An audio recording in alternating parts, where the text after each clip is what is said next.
Welcome back to the DKO show. I'm going to be talking about the Week 5 top 25s for college football. The first three did not change. It's still Georgia, Michigan, and Texas.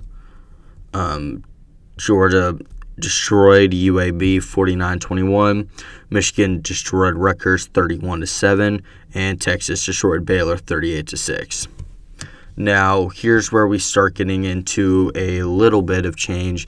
Is moving up 2 spots is Ohio State moving up to 4 from 6 as they beat Notre Dame 17-14 off of a last-second touchdown where Notre Dame only had 10 players on the field.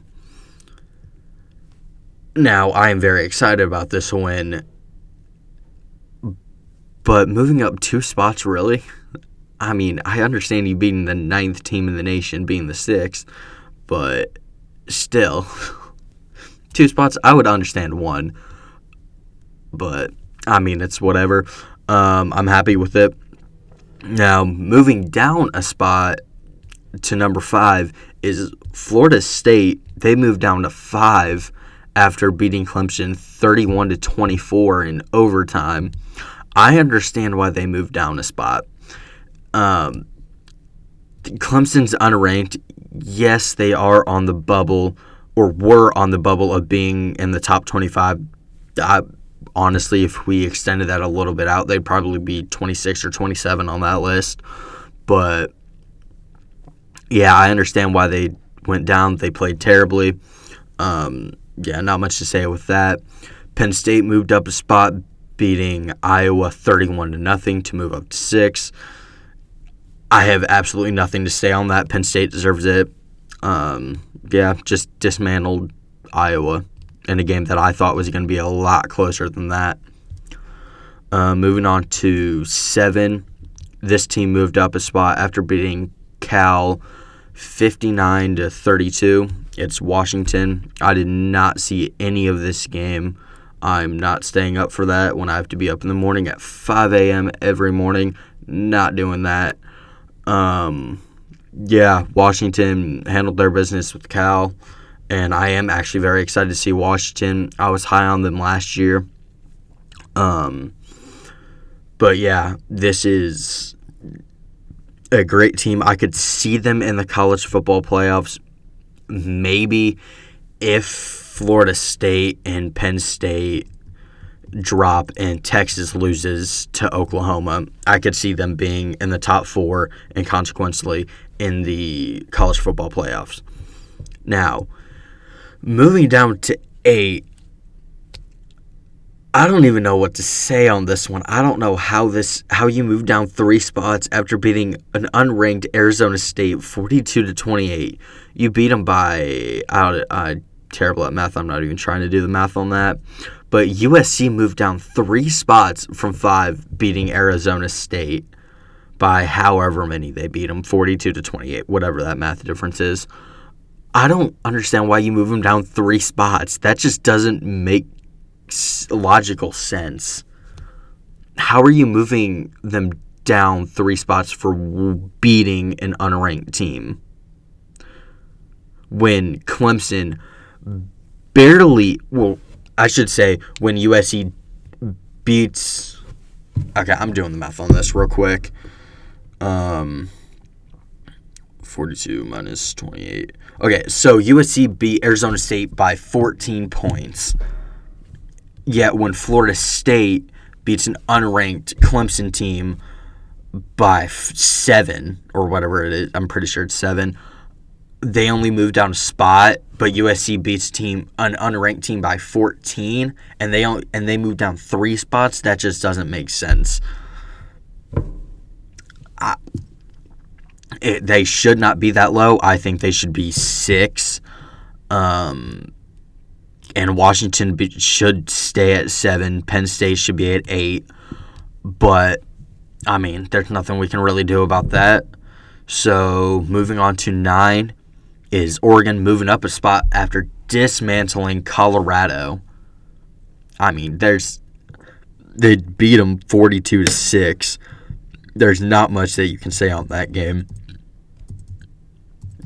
Oregon went to win. Now, moving on to 10, Utah moves up a spot after beating UCLA 14-7. Not much to say about that. I'm surprised they did move up a spot, though, because actually, I guess UCLA was ranked 22nd, I believe. But yeah, it's a game that you should be winning by a little bit more than a touchdown. But yeah, I cannot talk. I agree with that spot. Now moving on to 11, moving down 2 spots after losing to Ohio State 14-17. Notre Dame is at 11. Yeah, I agree with that. Moved down 2 spots. Actually, why is Notre Dame moving down 2 spots when they lost to the 6th team in the nation, but when USC wins by 14 points, they are moving down 3 spots? It just doesn't make sense.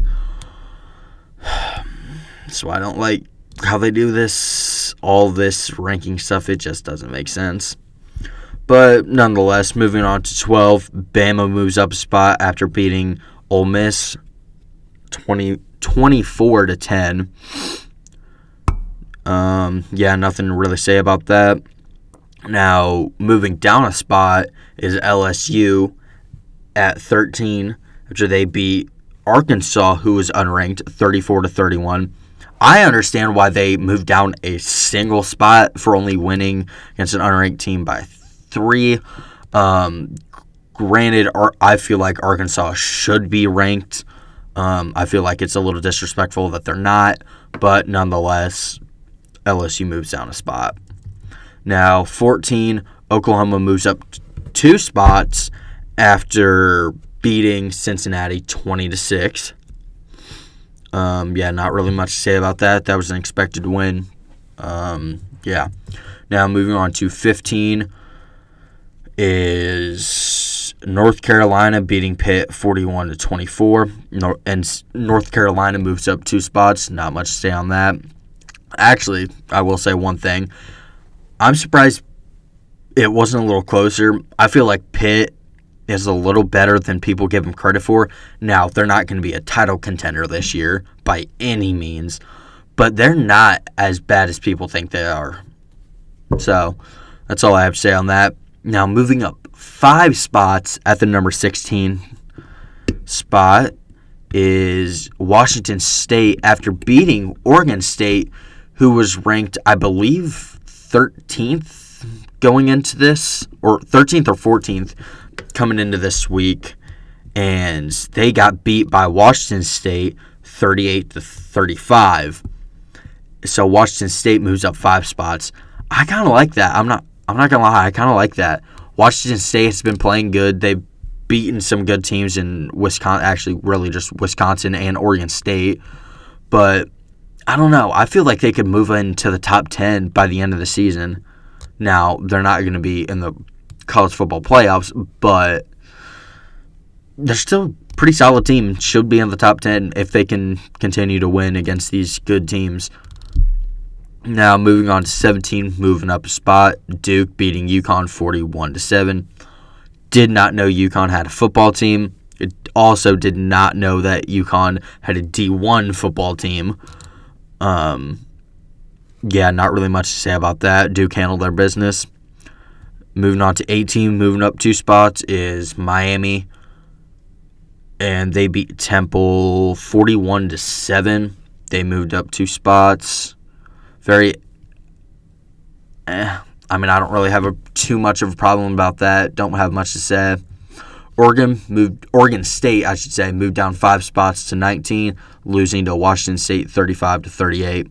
Did not get to watch this game, but I talked about it with Washington State a little bit. They did lose to a highly ranked team, but like middle of the pack ranked, I should say. But yeah, I agree with their placing. Now moving down 5 spots again to number 20 is Ole Miss after getting beat by Alabama 24-10. I don't really understand why they're moving down 5 spots after losing to a team that they're expected to lose to. Granted, Alabama hasn't been the greatest team this season, but, 5 spots really, I don't agree with that fully, but they're still moving down to 5 spots. So, now, next team at 21, moving up 2 spots, is Tennessee. They beat UTSA. They beat them 45-14. Not much to say on that. Next game, have nothing to really say about it, is at 22. Florida moved up 3 spots after beating Charlotte 22-7. Nothing to say on that game. Then for 23, 24, and 25, we have some new faces on this top 25 list. 23 is Missouri after beating Memphis 34-27. Kansas is 24 after beating BYU 38-27. And at 25, Fresno State after beating Kent State 53-10. I like all these. Actually, I like Missouri and Kansas. I don't know anything about Fresno State other than that Devontae Adams and Derek Carr went there. That is about it. But I may have to watch a little bit of them this season. Just see what there's about or what they're about. Also, one thing I noticed during this list is that Colorado moved out, and I believe they were 19th at the time that they got destroyed by Oregon. Now, do I think they should have moved out of the top 25? Yeah. They honestly probably should have. To turn around a team that went 1-10 the previous season and make them go undefeated against these powerhouses, I don't see how it's possible. And it's now, don't get me wrong, I think everything that Deion Sanders is doing over at Colorado is amazing, but there's no way that you can turn a program around in one season. Now, next season, I feel like they could be contenders for some stuff and be able to compete with those big schools, but this year I don't really see it. But yeah, that's all I have for you today. I will see you next time. Peace.